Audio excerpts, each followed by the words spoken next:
At kwento mismo ni Francis M. na sa bingit na raw talaga siya ng kamatayan noon. Dahil sa infeksyon sa kanyang dugo, lumobo ng ganito ang kanyang paa. Hindi lang kasi cancer cells ang pinapatay kapag nagkikimo isang tao, kundi maging mga panlaban sa sakit at infeksyon. Pero sa kabila ng iniindang karamdaman, namutawi pa rin ang positibong pagtingin ni Francis sa buhay. Makikita rin sa vlog na kung maayos naman ang kanyang lagay, may iba't ibang bagay siyang pinagkakaabalahan kahit nasa loob ng ospital. At hindi nga panay sakit at hirap ng katawan ang madarama sa kanyang mga vlog. Damang-dama rin dito ang pagmamahal mula sa medical staff na umaruga sa kanya, sa kanyang mga kaibigan at anak, mula sa asawang naging katuwang ni Francis sa kanyang laban, mula sa kanyang mga ngiti na pirming may pag-asa at nagbibigay inspirasyon. Ako si Rafi Tima, ang inyong saksi. Sa punto mong ito, makakausap po natin ang isa sa mga malalapit na kaibigan ni Francis Emma, isang co-host po niya sa Itbulaga, walang iba po kundi si Joey De Leon. Hello po. Good evening, Vicky. Good evening sa inyo lahat. Pwede niyo ba ilarawan sa amin kung kamusta yung pagkakaibigan niyo ni Francis Emma? Anong klase yung pagkakaibigan niyo? Nako, ibang klase. Almost 13 years kami magkasama niyan. Hindi lang weekly, kundi daily. Nakita ko po yung reaction niyo, talagang touch na touch po kayo nung narinig niyo po yung balita. Hindi, ano ko yan eh. Kakampi ko sa kalokohan. Pag may mga nakakaaway ako. may nakakaaway ako.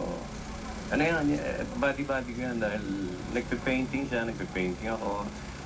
Gumagawa kami ng mga kantang kalokohan, sumasabay siya. Sa mga biyahe kaming magkakagrupo lagi. Wala, parang kapatid kong bata yan eh. Mahal na mahal namin yan. At yan ang ano sa amin eh, wild boy kung tawagin namin. Wala, bata sa amin. So, spoiled sa amin yan. May mga ginagawa yan na someday may kikwento ko rin sa television. Eh, daily ba naman? Ang daming, siyempre nagkakatuwaan kayo everyday. Ano yan? Kaibigan talaga yan. Kaya nga sabi mo kanina, mga kababayan ko, wala na ang kaibigan ko. May sinusulat ako. Paano niyo nakuha yung balita na namatay na nga po si Francis M? Hinuhumo ko ah. Hindi. Alam mo yan, nakahanda na kami. Dahil alam naman natin yung sakit niya, medyo malupit. Galing din yung sakit niya. So alam na anytime, ganon. Pero iba pala pag dumating na yung time na yun, pinipilit namin magpatawa ni Vic. Wala, naghahalo, tawa, iyak. Hindi mo mapipigilan pala kahit anong. Mas mahirap pigilan, baka mamaya ikaw naman magkasakit. So, mabigat. Nagkagulungan kami bigla eh. Nagtitaping ako ng Mel and Joey kanina. Hindi ko alam kung saan ako tutuloy. Kung saan, tapos tawagan kami ng tawagan, nagkakagulo kami. Ayaw naman namin kumpirma yung mga calls. Hanggat hindi si Maluchowa sinasabi sa amin na ito official na talaga. Kaya nung nagtagpo kami doon, sabi, oo na, totoo na. Maraming storya si Vic eh, kasi parang at 10 o'clock, may natanggap na siyang call from PIA. Ganun, kaya ayoko magsalita na. 12 o'clock po. 12 na siya namatay. Mga 10 o'clock eh, parang ano na yung pamilya. Alam na nila, surrender na sila at they're just waiting. Ano ho usad ang Itbulaga na kulang na ho ang isa sa inyo? Hindi, lalong tutuloy yan. Sa alaala ni Kiko. Madami. Bukas nga, hinandog namin yung Sabado solely for Kiko's memory. Kung matetext niyo po si Kiko ngayon, anong gusto niyo sabihin sa kanya? Ako, alam niya yan. Dahil nagte-text siya sa akin. Hindi ako marunong mag-text eh. So, siya lang ang text.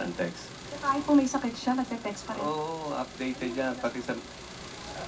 yung huling text sa akin, hindi ko pwedeng sabihin.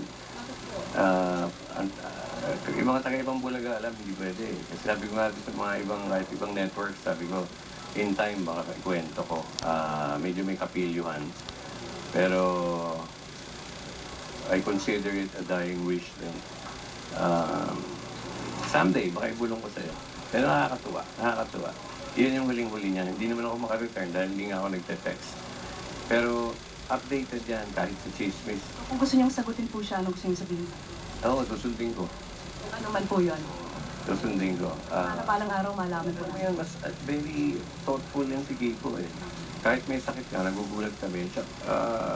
Pag may nangyari, mga intriga, pati nga yung mga damit ng babae, minsan pinapansin niya. Ganun yan, parang part pa. Siguro kailangan to be attached to the show. Araw-araw, siguro ganun ginagawa niya. Yun nga ang number one believe ako dyan eh, napakatapang na tao. Maraming salamat po, Mr. Joey De Leon, sa panahon na ibinigay niyo po sa saksi. Thank you very much. Mrs. Salamat po. At sana palang araw, ikwento niyo naman sa amin yung message na binigay sa inyo ni Francis. Siguro after the first death anniversary, baka pa. Sige po. Medyo controversial. Thank you po. Maraming salamat po. Salamat. Alright. Kiko nga kung tawagin siya ng kanyang mga malalapit na kaibigan. Pero sa tagal ni Kiko sa Itbulaga, yun pong mga dabarkads niya doon ay para na rin niyang naging pangalawang pamilya tulad nga ng itulento ni Joey De Leon. Kaya nang matanggap nila ang malungkot na balita kanina, hirap na hirap silang iraos ang nakagawian na masayang programa. Saksi po doon si Nelson Canlas. Christopher. Diba? Napalitan ng pagdadalamhati ang kadalasay masaya at puwelang tagpo sa Itbulaga kanina nang i-anunsyo ang pagpanaw ni Francis M. Sa lahat po ng nanonood ng Itbulaga, inalulungkot po namin paalam sa inyo that Francis Magalona passed away this 12 noon. Marami siyang iniwang alaala sa atin dito sa Itbulaga, pati na sa larangan ng musika. We will surely miss him, pati na ang buong industriya. We request everyone to pause for a moment of prayers for the eternal repose of the soul of Francis. Our condolences to Pia and the family. Kiko, we love you.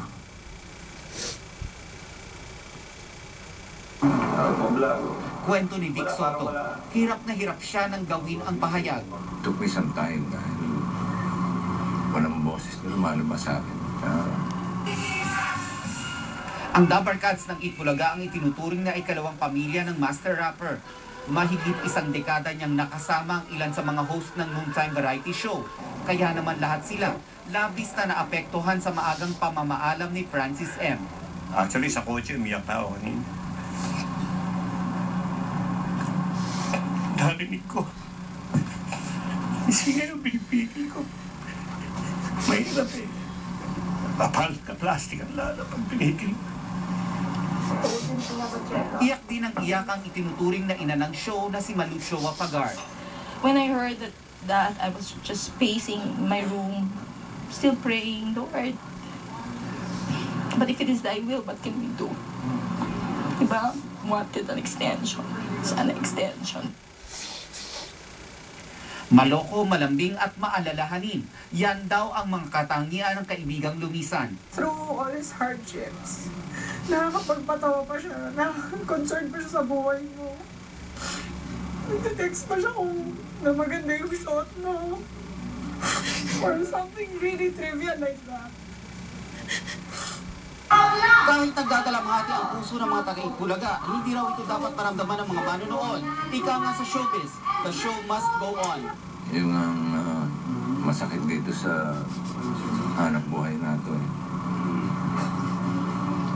Masakit sa loob mo, but we still have to go on with the show. Nelson Canlas ang inyong saksi. At sa ilang sandali po makikita niyo po ang kahuli-hulihang TV appearance po ng master rapper na si Francis M.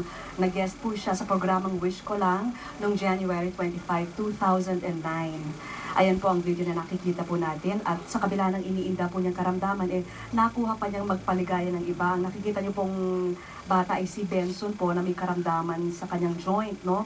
At sinabi pa nga ni Francis M. sa bata na si Benson na mawala ng pag-asa tulad niya at proud pa niyang pinakita na pati siya nga ay may iniindang sakit. Hinunsyaba namin si Francis M. at nagkunwari kami ni audition sa recording studio na ito. Walang malay po si Benson na nandun rin po ang kanyang idol. Nag-jamming po sila At binigyan pa siya nga kanina tulad ng nakita nyo ng CD at inautograph pa ito ni Francis M. dahil wish nga ni Benson na makita si Francis M. ng personal. Pero higit pa dito ang binigay niya kay Benson.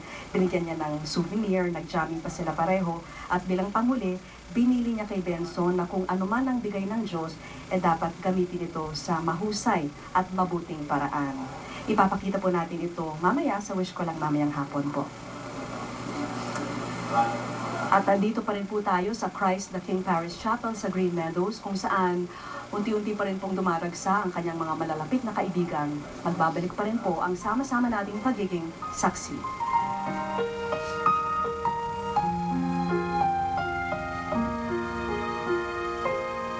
Hangad ng saksi at Cinecon.